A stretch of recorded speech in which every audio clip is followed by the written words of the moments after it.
I've been in Columbus, Indiana for 65 years, born and raised in the community. I've been in Columbus 20 years. Must have been 71, I think, that we moved here. We did. My father worked here at Cummins, so I had knowledge of Columbus. About 13 years ago, I moved to Columbus. I came to Columbus because I was employed by Cummins. So I've been here since I graduated from nurses training. And after I graduated Waldron High School, then I just came to IUPUC. Columbus has been a huge part of my life, all of my life, and that's 44 years now. I did many things here in Columbus. I actually moved here about 2 years ago. I came up in May 2001 after I finished my contract, but he's the reason why I'm in Indiana. But I'd always said I'd never lived in Indiana. And at my age, it's not something that was discussed a lot. It was a very phobic era, you know, that you don't dare speak up or speak out without risk of being hurt. Our meeting place, oddly enough, it sounds terrible, but for the guys in my community was Millrace Park. Area, but most of us met at the softball diamonds. We played softball, and there were others that played softball. If there was going to be a party, you'd notice the stands had an equal number of women that were in the field as were in the area where we sat. But my first time I drove through there, I was scared to death. I was literally shaking in my car the first time I drove through. Somebody's going to see me in the queer park. After the game was over, we always shake hands with the other team. And we go down the line, and there was going to be a party at my home that night. I lived relatively close to the ball diamonds in Columbus. And so as we're shaking hands, we get to the last hand, and they said, "Oh, so you're having a party?" I said, "Yes." I said, I always preface it, I said, "You're more than welcome to come to the party, but I need to let you know that there will be all women, predominantly, a few of the guys in the community, and they will be together." She goes, "That'll fit right in." And again, that's how we make contact, and that's how we got to meet each other in that community. I could tell immediately that this was a gathering place. This is where they wanted to stand and talk. This is where they met. This is where they made plans to go other places. Right. We reached out to one, and once you grab a hold of one, oftentimes they can pull you in, and there was... One of them dubbed the park MRCC, the Millrace Country Club. So we could speak in code whenever we were out somewhere that this is where we were going to meet up before we left. And it got to the point where we even had t-shirts that said MRCC on it. We had kind of dubbed it our own little gay country club down there. The Columbus Gay Lesbian Organization prior to that, which was back in the 70s, maybe 80s, it was men and women together in an effort to fight for our rights to step forward. And at that time, Indianapolis was doing a lot as far as we went up on the circle to, you know, stand out during Pride. The Columbus community at that time in the 70s, whenever there was a major event, and this sounds so odd because of how back we are and how conservative and how many in this community are not out, but when they had an event anywhere in the state, they would call Columbus, Indiana, because the number of individuals through our group were huge. We could have 20, 30 people show up anywhere they wanted us at any time. I had two people in Seymour, what I thought at the time were the only other two gay people in Seymour. He told me one day, he said, "You know, you should really go up to Columbus. There's a group of people up there." He said, it's called Kogla, and you should go." I never went because I was so fearful of what would happen. Do people know this goes on here? We started meeting at the First Presbyterian Church on 512, I think 7th. And at that point, since everything was coming out and coming open, we said the only way we'll have our organization said we need you to understand we are a gay, lesbian, bi, trans, and we're wanting to have our meetings in your facility. And it felt so good. That's the first time I'd ever heard that out loud. And then at some point, you know, as we all grow up and grow forward and away, for a period of time, you know, it got to the point where the numbers in attendance were lower and people started going about their way. It kind of ebbs and flows. And for a period of time, then it just shut down for about probably 3 to 4 or 5 years. And then we started the Women to Women organization. It took me 2 years to find a community. And I found a community at a Redwood event, Redwood fundraiser. And at that point, it was a room full of lesbians at the Unitarian Church. One of the things that was really powerful for me was that I wanted to make sure I didn't go another 2 years without having a community. And so that's when we started gathering. It took me a long time to find community here. It wasn't, I'm from Illinois, it's not like I came from, you know, San Francisco. So, you know, but the places where I looked for community, it was still very isolated and people were not out at all. At that fundraiser, people were saying, I mean, there were so many lesbians there and they were saying, we need to do this, we need to get together. And so we started a mailing list at that event, and then I hosted a meeting at my house, which is not that big, but I had people bulging out the doors, and I mean, we were in the living room, they were sitting on the stairs and out in the kitchen and just everywhere. People showed up, lesbians showed up in droves because they needed this. At that time, you didn't see anything in the news about gays and lesbians. We were so invisible, and so it was hard to find each other. I felt like I was the only one. And you've got everything in society telling you you're wrong, you're bad, you're sinful, you know, abomination, all that crap coming at you all the time. You need something that some other people to reassure you, yeah, hey, it's okay, it really is who we are. This is natural. This is not, we are not an abomination. This is who we are. This is who God made us. And from that group of women and that mailing list and that event came out of that Women to Women. I know it went 10 years. It seems like it went 15, 17, something like that. And it, you know, it changed as the needs changed. But we wanted everybody to stay engaged, and so we did that. And then pretty soon they were done being engaged, and they just wanted to have a, you know, just have a party and let us know. When I first came to Columbus, the first event that I went to was a Women to Women group event. They had a Halloween party. Oh, yeah. And there was like 6 men there and a sea of women. And I was just thinking, there are really this many gay people in Columbus. And just being so floored by that. And, you know, With Women to Women, we had a phone tree. Yes. You know, this was before most of us had computers at home. Right, right. So it was a whole different, I think that's just changed, you know, everybody's opportunity to communicate and connect. Yeah. And you know, we did newsletters and. When we sent out newsletters, which we did that whole time, they didn't want anything on the outside that could identify them. I really wanted us to be able to be out, and so that people who came to town knew we were here. And I was not necessarily alone, but in a significant minority of that opinion. And so we had to, you know, stay underground or in the closet or however you want to say it. It was definitely just word of mouth. Well, I mean, I think that's why the group, you know, existed, was because people were closeted everywhere else. You know, it wasn't okay to be out at work for most people. I mean, there were people there, as Sandra indicated, you know, that wouldn't go to a public place that could potentially be identified that this was a group of lesbians and not a women's church group or something.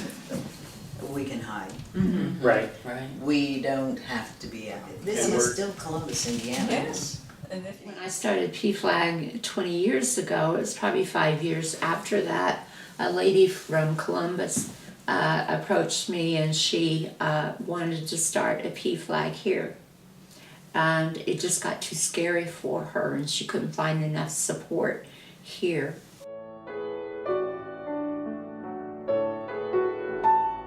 I couldn't even admit it to myself for so long, and that was the hardest thing. And Neither one of us at that point, I think, thought anything about being gay. It just was not. No, farthest thing from my mind. I'm not one of these people that realized it when I was 10 years old. I realized that I was, and had a name for being attracted to women when I was 18. A lot of people knew before that. I was kind of last, Went over to her house and she said, Frank and I are getting a divorce. And oh, wow. Whole new world opened up. Yeah. And within 6 months we were together. Knew it was right. It felt right. I thought, oh my gosh, this is where I needed to be. How did I miss this the whole time? You know? How do you miss it? But all Betty's friends said, we knew all along, Betty. But I really struggled that year though, because that was a year when it seemed obvious to the other kids that there was something different about me, and they were teasing me about it a little bit. And the year that I really started seriously questioning, something's going on here, what's going on? So I just remember the 4th grade very, very well. Elementary, beginning of junior highs, it's about the time whenever like the cootie phase goes away, you know, and then you figure out that you start to like someone, like straight people like the opposite sex, like they just start to, it just kind of develops. And it's kind of developed with me just towards guys, so. Really kind of the first time that I noticed that something was off about me or something was in elementary school when I was on the playground, and I noticed that all of a sudden I was not on the side of the playground that I intended to be on. Like, you know, it kind of gets split and the boys are on one side and the girls are on the other side. Before I started school and right after 1st grade, one of the things, if I kept my grades up, I was able to stay up late on Sunday night to watch Mission Impossible. What's important about Mission Impossible? I had a crush on Greg Morris, and I liked Hogan's Heroes, Ivan Dixon. So there was something there. I didn't know what it was, but I wanted to watch these men interact on TV. I didn't have any label for it. I just knew that I was different. Actually, I never questioned my sexual identity because I always knew it was a part of who I am. I think of one of my Girl Scouts. I knew she was gay before I knew I was gay. I mean, I feel like a dumbbell, you know, waking up at 38, realizing I'm on the wrong side of this picture. And then I started living this dual life that so many people talk about, you know, where you have, you know, your straight life and your gay life, and that it just was so overwhelming and hard, exhausting to live. You know, you had to watch your pronouns all the time. And I'd spent so many years watching my pronouns, I still rarely will say he or she. I was going to school and I was living in Indianapolis, and I was running a food co-op, and we were out delivering food in this housing project on the south side of Indianapolis. And I looked back, and now all 4 of them have Shay, and she had really long hair. They're pulling her hair back, and one of them's throwing punches at her, and another's hitting her in the face with a 2x4 back. But they were yelling, they were saying things to us, calling us fags and queers. It was a point for me that said, hey, you can't do this, they will kill you.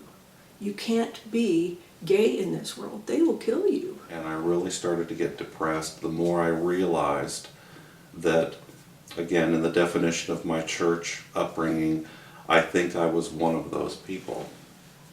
And I really couldn't reconcile that. The depression became so bad that by the age of 27, I remember being able to go to work, working an 8-hour day, driving home, going into the house, not even turning the lights on, just sitting in the recliner and falling asleep, waking up at 10 p.m. and going to bed and sleeping the rest of the night. And then in my fear of you can't really live as a lesbian and survive, I did get married, and I had 2 kids, and we were together for 10 years. I was trying to decide what would cause my family the least amount of pain. Me coming out or me committing suicide. It was almost like wearing my shoes on the wrong feet. It never fit, but you just keep doing it. You can keep doing it. I could keep doing it. And I guess I could keep doing it on the outside, but on the inside I was dying. And there were times when, there was a time when I picked out a tree that next time I go by this, I'm gonna run my car right into that tree. And then I thought, but you'll leave your kids, you're gonna do that. You can't do that, your kids really need you. And back in '65, when I graduated high school, in '70 after my divorce, and how things were there, and how dangerous that was, and how we could have been killed very, very easily. And we weren't out. I was not out in 1970. I was not out until 1975, or 73, when a person I'd lived with for 3.5 years poured white gas over their shoulder and lit it because their parents said they'd rather be dead than gay, rather they be dead than gay. And it's like, that person died in a closet. And that made the decision for me. And each and every one of us will have something, or maybe not, in our life that makes us make that choice. And fortunately for me, a lady that I worked with, she came to me and she said, Mike, is there something wrong? Because I've noticed you're not yourself and you're very quiet and I'm really concerned.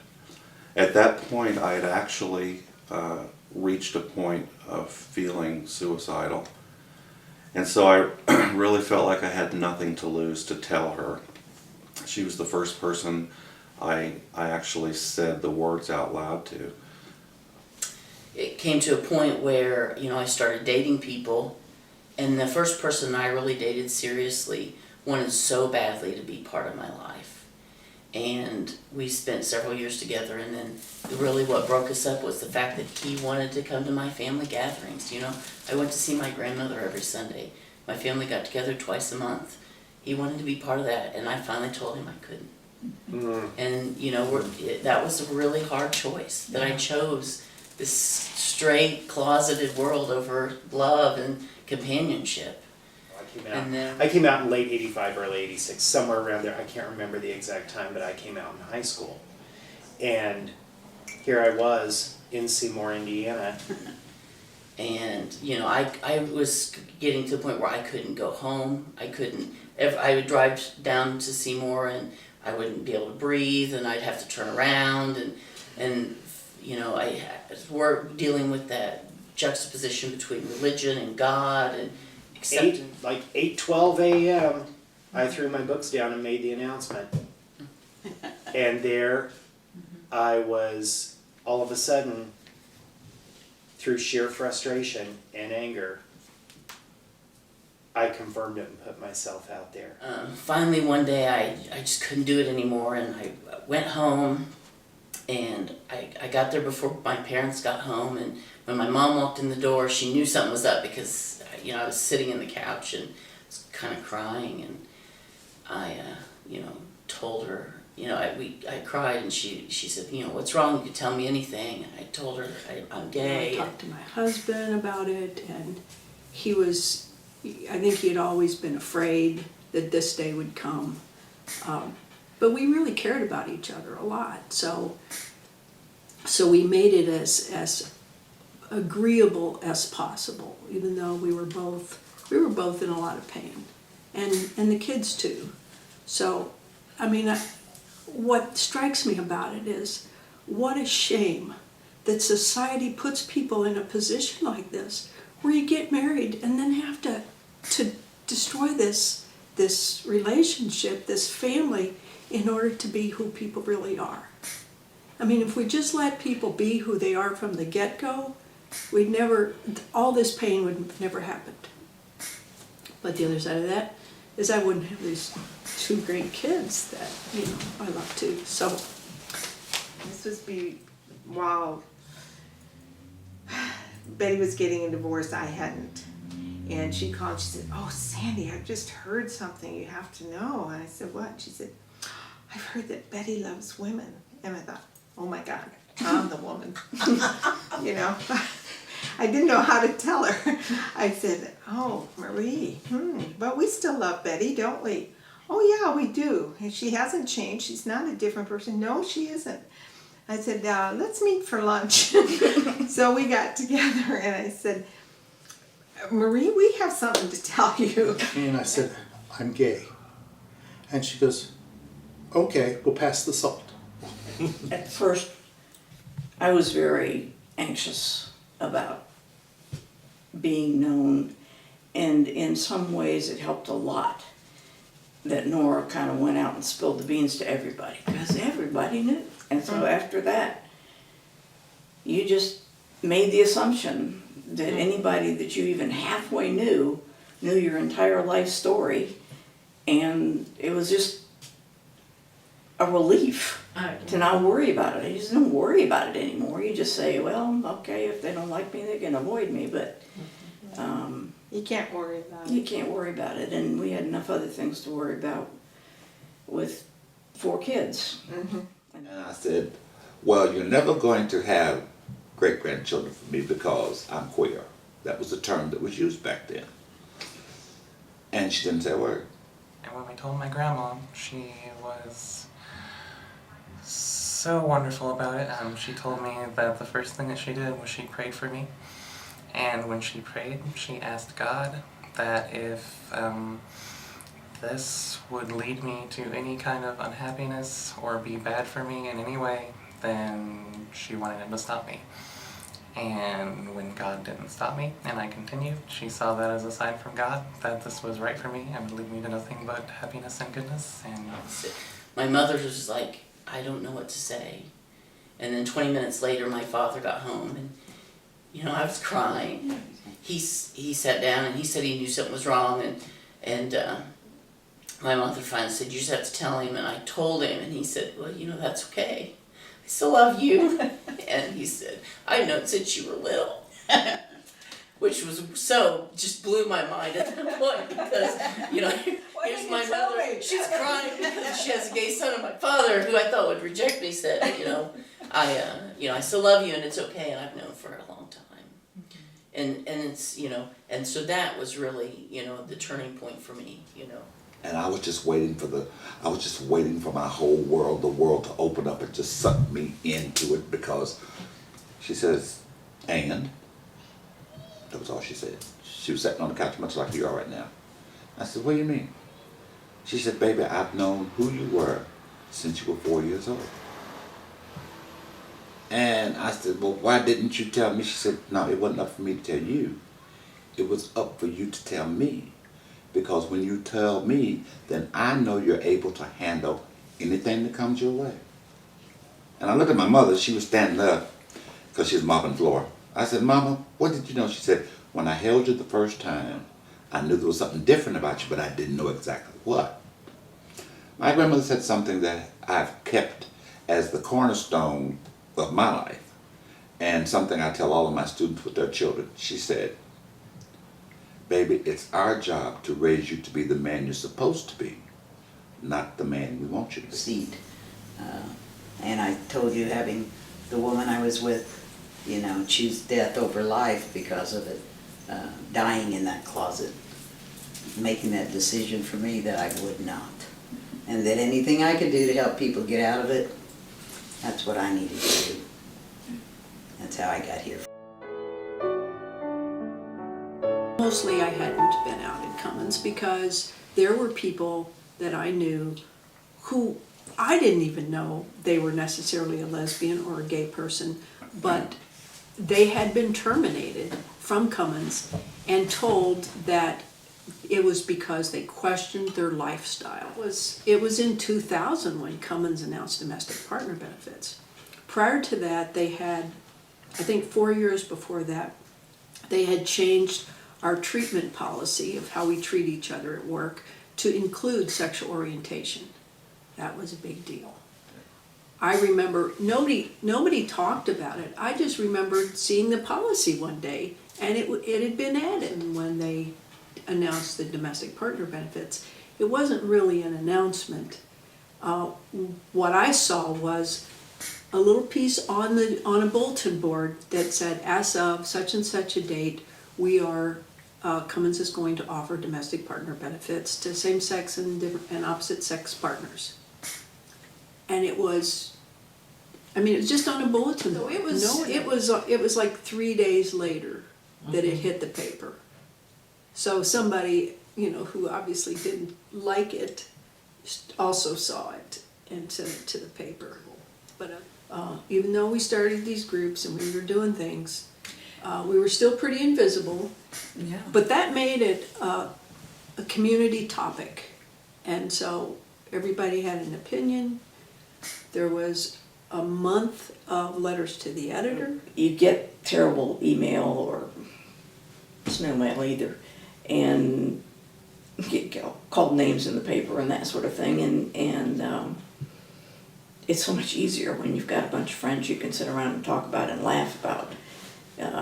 There was a guy at Cummins who had buttons made up that said domestic partner benefits with a slash through them.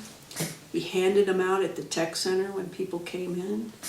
He set up a website. You know, it was announced that there's going to be this big prayer rally, and it's announced that there's going to be this thing at Mill Race. And so I just remember being so impressed that so many people showed up, and so many straight people showed up that I had known over the years in Columbus. I'd been involved in a lot of different things, and so it was so powerful to see people that I knew being willing to come out there and, you know, stand up when this other thing is going on.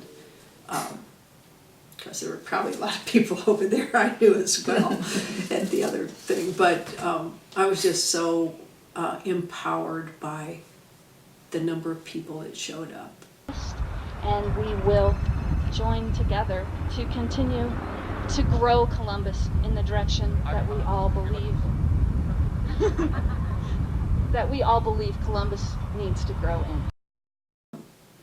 Coming from that, there were a lot of us that said, wow, I think the time is right. Let's start a bigger organization. And the Women to Women was still going on, but had become very much social and just was not political or trying to make any changes. They were just trying to survive in Columbus. So here were all these people who were willing to stand up and willing to come out, gay people, straight people, all together, that said, we want Columbus to be different. We called a meeting together in the basement of the UU church.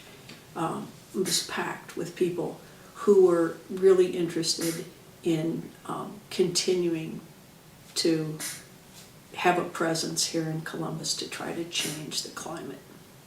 Because the climate was pretty uncomfortable. I mean, it was on the surface. I mean, people were talking, but things they were saying were not very pleasant and not very comfortable. So that was so powerful. And, you know, I think the time was right, the situation was right, you know, it was a big gift to us. Because if it hadn't been for all that commotion and everybody having an opinion, I don't know that we would have ever started that kind of a political group that would try to make changes in our city. And I would see the letters in the paper and just, you know, my concern for Brian, because he was involved in it, but I can remember when I'd get off the phone with him, I would just think, if there's going to be, if you're meeting in public, dear God, please, all of you be careful. People dropping things literally in our mailbox, and people sending things to us in the mail. Just like not bombs or anything, I mean, but just, you know, God pamphlets and you're going to hell pamphlets and, you know, those kinds of things, and, you know, cards and letters from well-wishers. I do feel like there was a turning point with Cummins because, you know, the organization, the Women to Women organization, it was critical to the people participating in that we not be out. And after that event, the people who gathered said, we must. And Cummins put an end to it. It took J.I. Miller. People had to see J.I. Miller, the spiritual man who is a leader at Cummins and really the core of who Cummins is as far as our values, for him to say, yes, I support this. And then the Cummins leaders said, okay, back to work. I remember driving through and listening to the radio station when that whole situation was going on, which sort of made me a little apprehensive when we moved here, because I knew some of the background, I heard some of what was going on, and I did not know the results. We've never had problems with neighbors, when you move in, you don't know how the reaction, and in fact, when the house we just bought, and the house previously, our neighbors welcomed us, but it was funny, the one we've just moved into, the neighbors come over and say, oh, we're so glad to see you buying that house. We just need somebody that will take care of it and make the neighborhood better. Since I've been in this town, I've done a lot of firsts. I'm the first Christian education coordinator of color at First Presbyterian Church who also happens to be gay. I am the first openly gay commissioner on the Human Rights Commission. I am the first African American Dean of Liberal Arts and Sciences at IUPUC Community College in Columbus, Franklin, and I'm also the only openly gay dean in the IUPUC system.